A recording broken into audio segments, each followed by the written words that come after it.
Now we will wrap up this section with some remarks about the evolution of the concept of socialism. By socialism, people have traditionally understood real socialism as I have defined it, namely, a system based on the public ownership of the means of production. In fact, that is the definition Mises uses in his now classic work, Socialism, an Economic and Sociological Analysis, in which he criticizes socialism. The first edition appeared in German in 1922, followed by the second edition 10 years later. Does this mean Mises was wrong? No.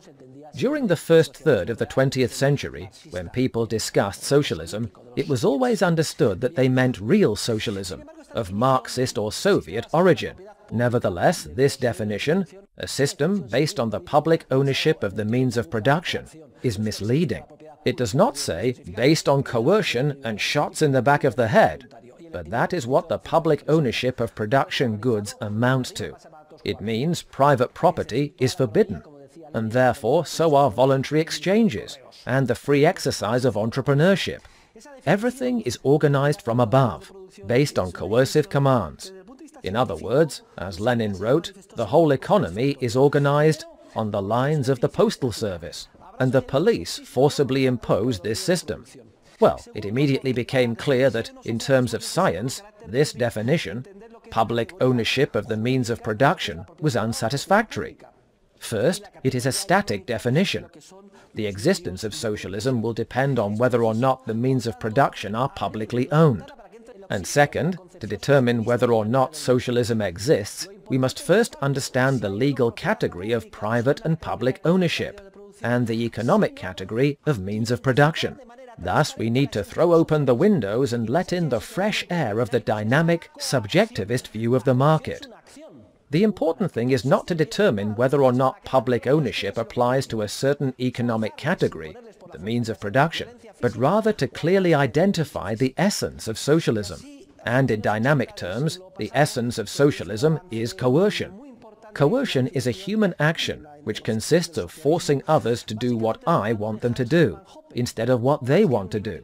It involves imposing my plan on them by force, which, as you know, means physical violence or a threat of physical violence. In the 1980s, a very important development occurred in the definition and conception of socialism, and we owe this new perspective mainly to Hans Hermann Hoppe. Hoppe wrote a book titled A Theory of Socialism and Capitalism, which was a significant step forward in the conception of socialism. Hoppe does not define socialism in terms of whether or not the means of production are publicly owned, and instead he focuses on coercion. He defines socialism as any system of institutional aggression or coercion against property rights. The deciding factor is no longer the public ownership of the means of production, but institutional coercion against property rights. This is a giant step forward, because now the definition is dynamic. Either there is coercion against property rights, or there is not. However, though this definition constituted an important development, it did not seem to me to be perfect. I felt there was still something missing. I turned it over and over in my mind, and I remember walking on the beach in Mallorca one day, when the entrepreneurial light bulb went on for me, and I was able to see clearly what was missing from the definition. The problem is not detecting whether or not there is coercion against private property or property rights, for that requires us to first agree on what property rights are, and on what just property rights are. A legal institution is preceded by the spontaneous process of human interaction. So, ultimately, what is the coercion against? The coercion or violence is against the human action of other human beings, which is expressed mainly in their capacity for creativity and entrepreneurial coordination. I am talking about the exercise of entrepreneurship, from in emprehendo, prehendi, prehensum, which means to discover, to see, to recognize the opportunities that arise in one's environment, and to act accordingly to take advantage of them. Entrepreneurship somehow embodies the very essence of what it is to be human, the basic nature of man, what naturally most characterizes us, our capacity to act entrepreneurially. Therefore, we must focus on whether or not an institutionally organized system of coercion against our human action exists. So, in a way, I took the final step, and beginning with the first Spanish edition of my book, Socialism, Economic Calculation and Entrepreneurship, the one you have, which was published in 1992, I completed the definition of socialism, defining it in a general way as any system of institutional aggression against the free exercise of entrepreneurship. It is true that through the spontaneous order, entrepreneurial human interaction gives rise to a series of patterned behaviors from which the law, and specifically property law, emerges. There is no doubt about it. But entrepreneurial human action precedes the law, and in that sense, coercion precedes, or can precede, the legal materialization of human entrepreneurship. That is how I arrived at the definition we have used in class. Socialism should be understood as any system of institutional aggression against the origin of the evolutionary process which gives rise to property law, and this origin is human interaction, or entrepreneurship. Rather than define socialism as Hopper does, coercion against the evolutionary result of the process, property law, I define socialism as coercion against human action itself, or entrepreneurship itself, which embodies the quintessential nature of human beings. This is the most dynamic definition. Functionally speaking, it is the most effective, because it is the most general. It is a general, and thus very strong definition, and it has a number of advantages. It permits us to adopt the same approach to real, comprehensive, all-embracing socialism, to the halfway socialism of social democracy, to what is known as piecemeal social engineering, which involves trial and error, and to interventionism. Any coercive measures, whether a partial one that affects a specific sphere, a more or less thorough one, or a more or less totally comprehensive one, insofar as it influences society in the sphere in which it has an impact, and precisely to the extent that it is effective, will produce all of socialism's typical effects, which we have studied together in past classes. This approach offers a solution to a problem Mises had. Mises considered socialism to be one thing and interventionism to be another, and he studied them separately.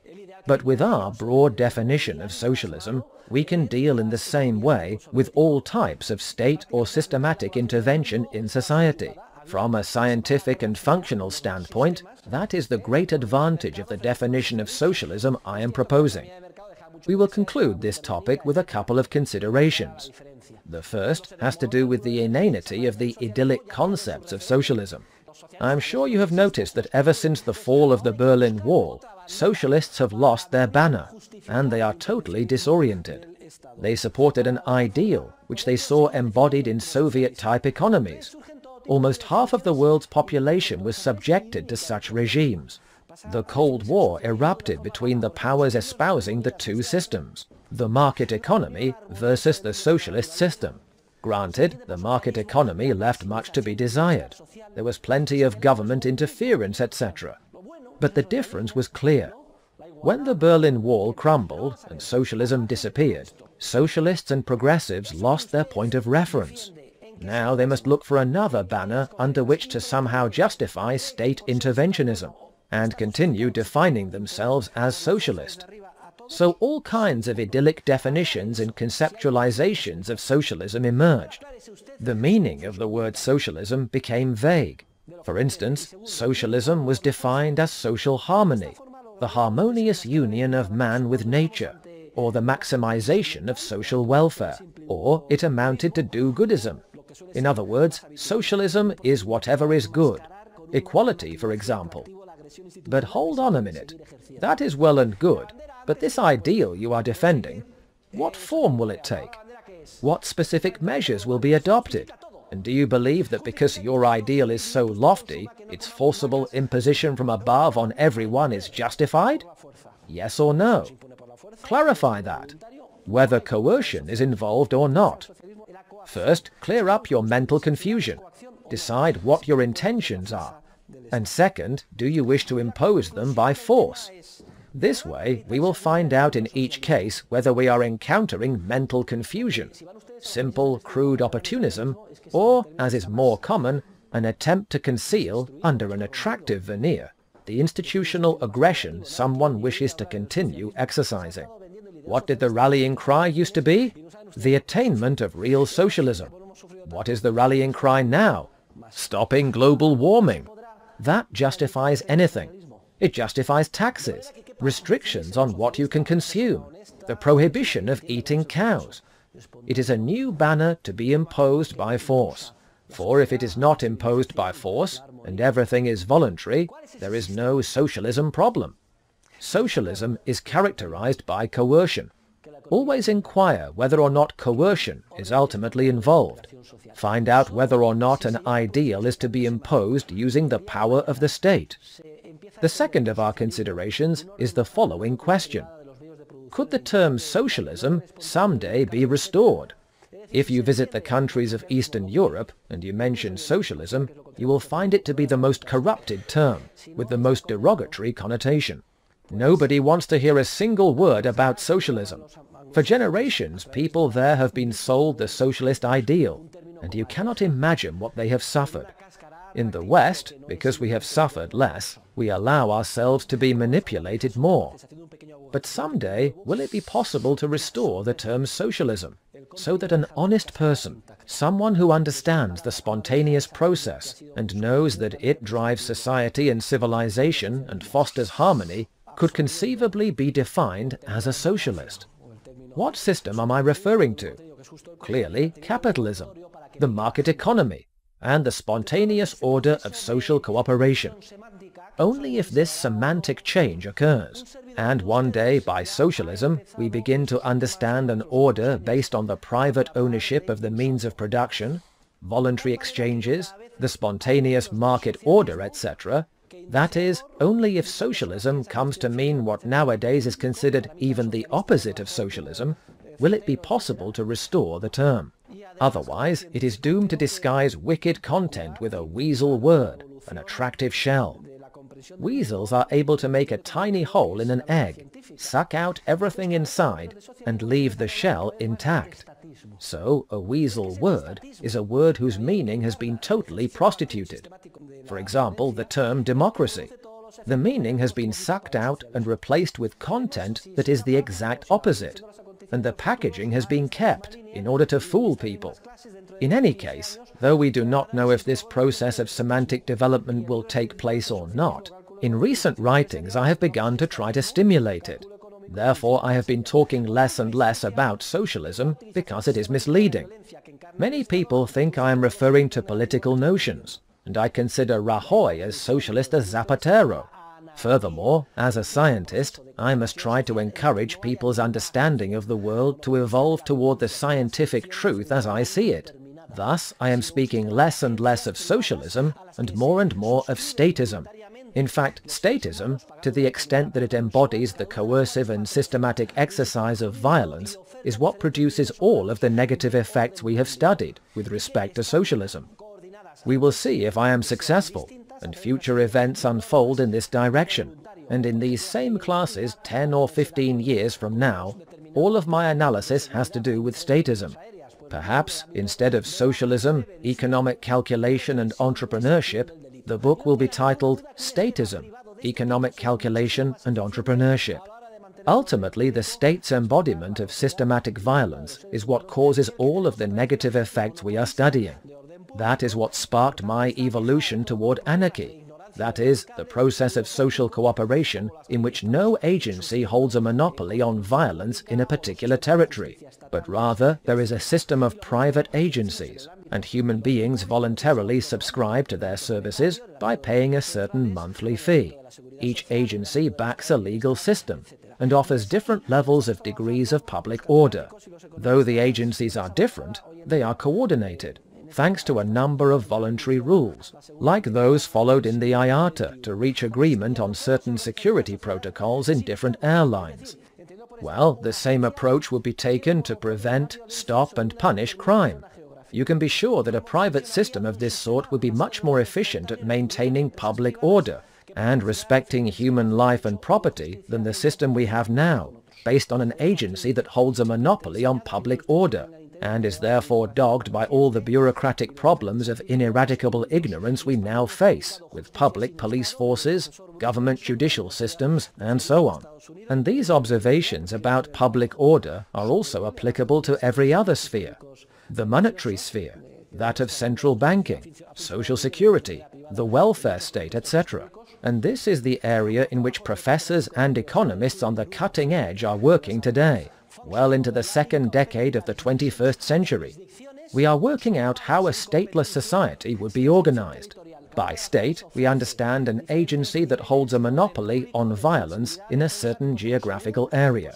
We are studying the possible workings of a system based on the spontaneous order, in which there would be private companies that would back different competing frameworks of law and justice. I will leave you with just this sketch of such a system. If any of you are interested, I can give you information on the most recent literature, the various articles and books.